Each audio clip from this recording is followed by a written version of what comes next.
Xin chào các bạn, ngày hôm nay chúng ta sẽ cùng nhau chữa đề thi điều kiện vào 10 chuyên năm học 2013-2014.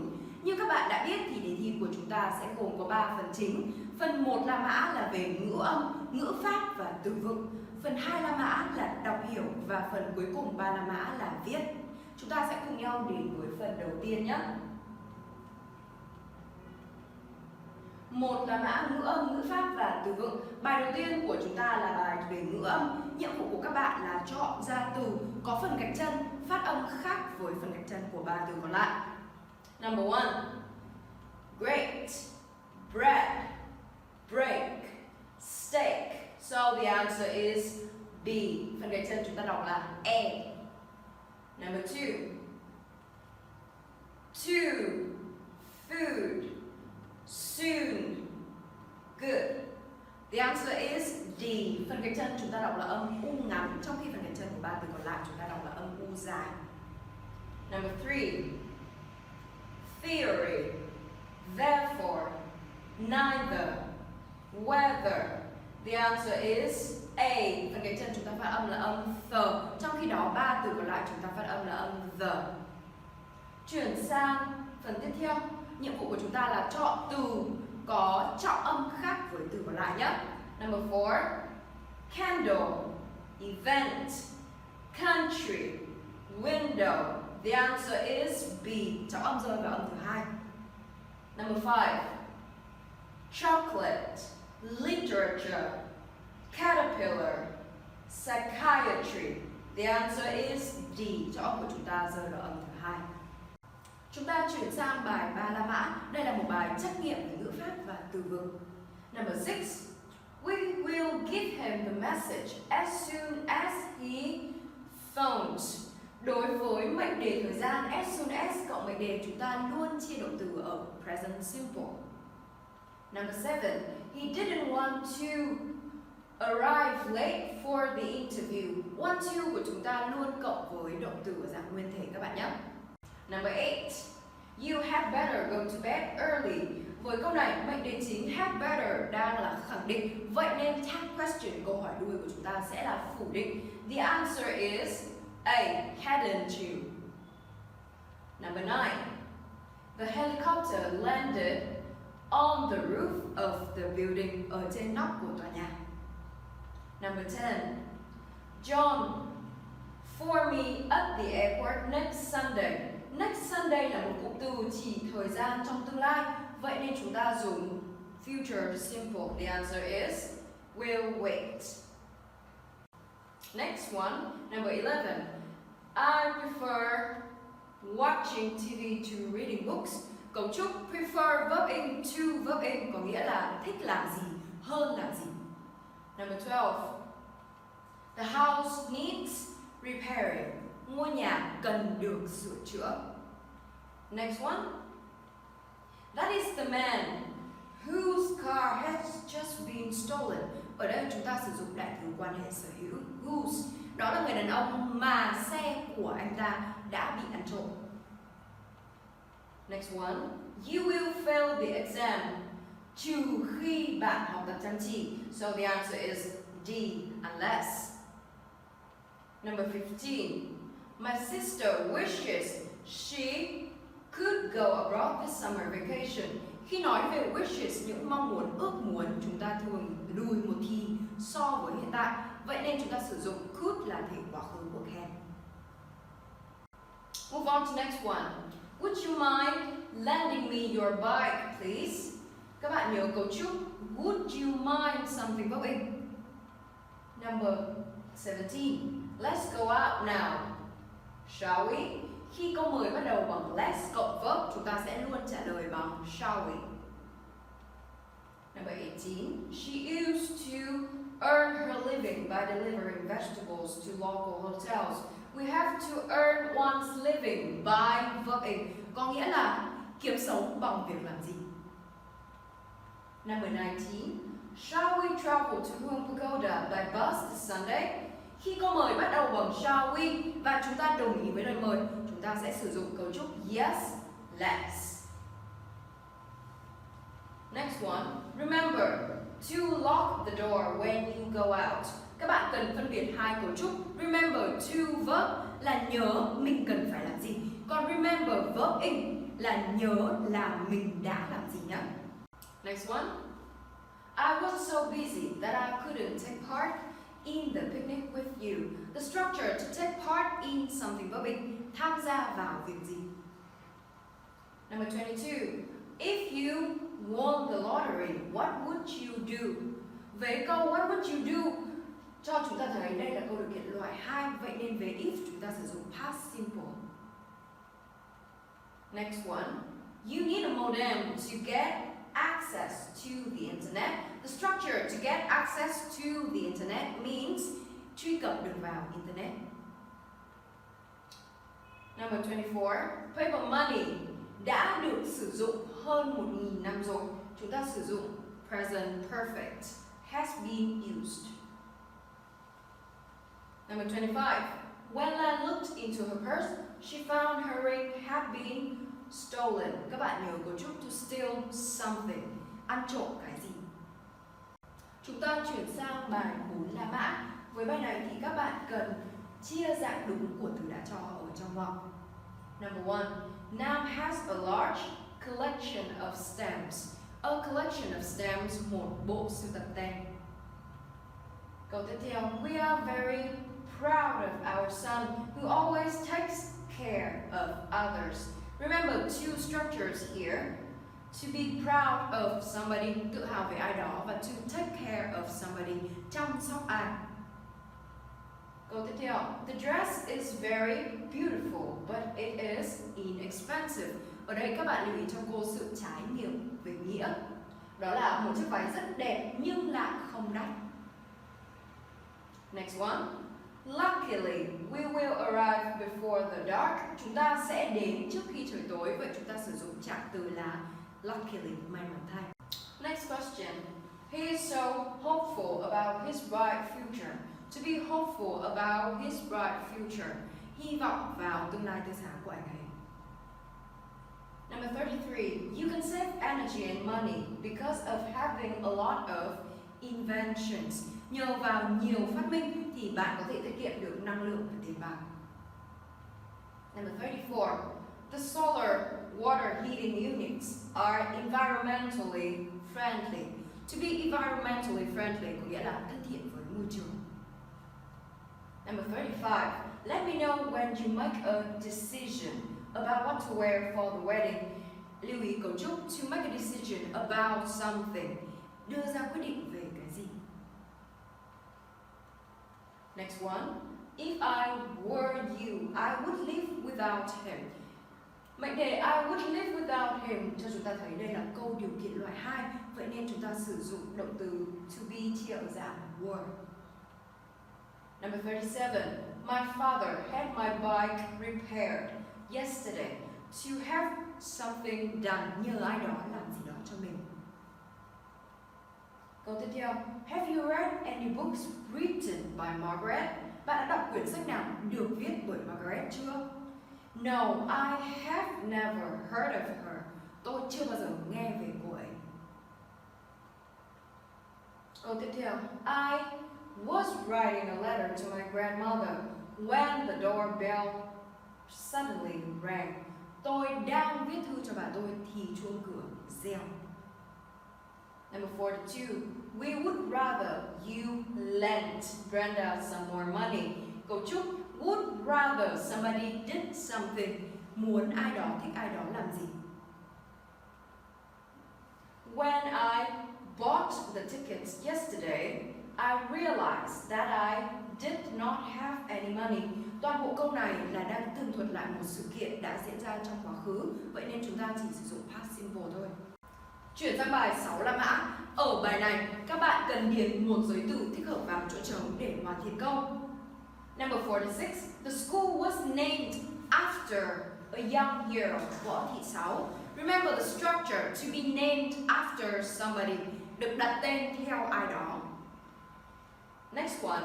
In the end, we may stay at home and look after the house. Các bạn cố gắng phân biệt hai cấu trúc. In the end đứng một mình và có nghĩa là eventually, cuối cùng. Trong khi đó, at the end luôn phải cộng với of something. For example, at the end of this lesson, ở phía cuối của bài học này. Và cấu trúc look after somebody something như các bạn đã biết bằng với to take care of somebody something, chăm sóc ai cái gì. Next one. The music is too loud. Could you turn it down a little, please? Âm nhạc quá to, quá ồn, bạn có thể cho nhỏ đi được không? Và cấu trúc ngược lại cho to lên sẽ là to turn it up. Number 50. Give these papers to my secretary, said Mr. Pike. To give something to somebody thì bằng với là to give somebody something. Next one. When I knocked at the door, gõ cửa, the manager opened it and asked me to wait for him for a few minutes. Chờ anh ấy trong một vài phút. Next one. Despite the late departure of the train, it arrived on time. Mặc dù tàu khởi hành muộn nhưng nó vẫn đến đúng giờ. Chúng ta phân biệt on time là đúng giờ, còn in time là vừa kịp lúc nhé. Chúng ta chuyển sang phần 2 là mã reading.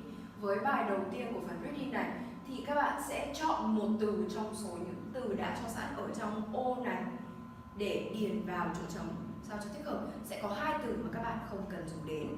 Chúng ta cùng đi qua một lượt những từ đã cho sẵn nhé. Makes, oil, ease, either, fit, transport, go, whereas, ride, about, instead và get. Như các bạn có thể thấy ở đây thì động từ make và get đã được chia động từ rồi. Vậy chúng ta lưu ý là khi lấy từ trong ô vào không cần phải thay đổi gì những từ đã cho sẵn nhé. Let's start. Driving a car can be expensive. The bicycle, on the other hand, is a cheap form of transport. Là một loại phương tiện giao thông không tốn kém. Because it doesn't need any fuel. In fact, it costs practically nothing after you've bought it. It also helps keep you fit because you get exercise when you ride it. Another good thing about a bicycle is that it doesn't pollute the air. Một điều tốt nữa về chiếc xe đạp đó là nó không làm ô nhiễm không khí. If everyone rode bicycles instead of driving cars, thay vì lái ô tô, we wouldn't be using up the world's oil so quickly. While the bicycle has these advantages, it has some disadvantages too. It is convenient only for a relatively short journey, whereas you can travel quite a long way in comfort in a car. Another problem is that the cyclist is not protected from weather and gets wet when it rains, sẽ bị ướt khi trời mưa. Cycling isn't very nice in heavy traffic either. Đạp xe thì cũng không thuận tiện lắm khi mà giao thông đông đúc. The best place for a bike ride is a quiet country lane. Main roads and streets are often so busy that it needs some courage to ride a bike on them. Đoạn văn chúng ta vừa làm bài điền từ có rất nhiều cụm từ hữu dụng về chủ đề giao thông traffic. Vậy nên cô sẽ tổng kết những cụm từ hay ở đây để các bạn có thể học và áp dụng vào bài writing sau này về chủ đề tương tự nhé. The first one, a cheap form of transport, là một loại phương tiện giao thông không tốn kém. Second, cost practically nothing, gần như không mất gì cả. To help keep you fit, giúp giữ cho bạn có thân hình cân đối. Doesn't pollute the air, không làm ô nhiễm không khí. Ride bicycles instead of driving cars, đạp xe đạp thay vì đi ô tô. To use up the world's oil, sử dụng hết nguồn dầu của thế giới. While the bicycle has these advantages, it has some disadvantages too. Trong khi xe đạp có những thuận lợi này thì nó cũng có những bất lợi khác. Và cả câu này các bạn có thể áp dụng bằng cách thay việc từ the bicycle này bằng một chủ ngữ khác nhé. To be convenient only for something, chỉ thuận tiện đối với cái gì. In comfort, trong sự thoải mái. To be not protected from weather, không được bảo vệ khỏi thời tiết. It needs some courage to do something, cần đến sự dũng cảm để có thể làm gì.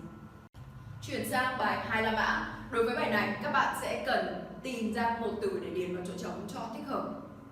There are at least 2,000 different languages in the world. Of all these languages, trong tất cả những ngôn ngữ này, English is the most widely used. It is used by business people. Nó được sử dụng bởi những người làm kinh doanh, airline pilots and sea captains all over the world. It is also the first language of sports and science. So it is very important to learn English. Chinese is also an important language because it has the greatest number of speakers. Nó có số lượng người nói nhiều nhất.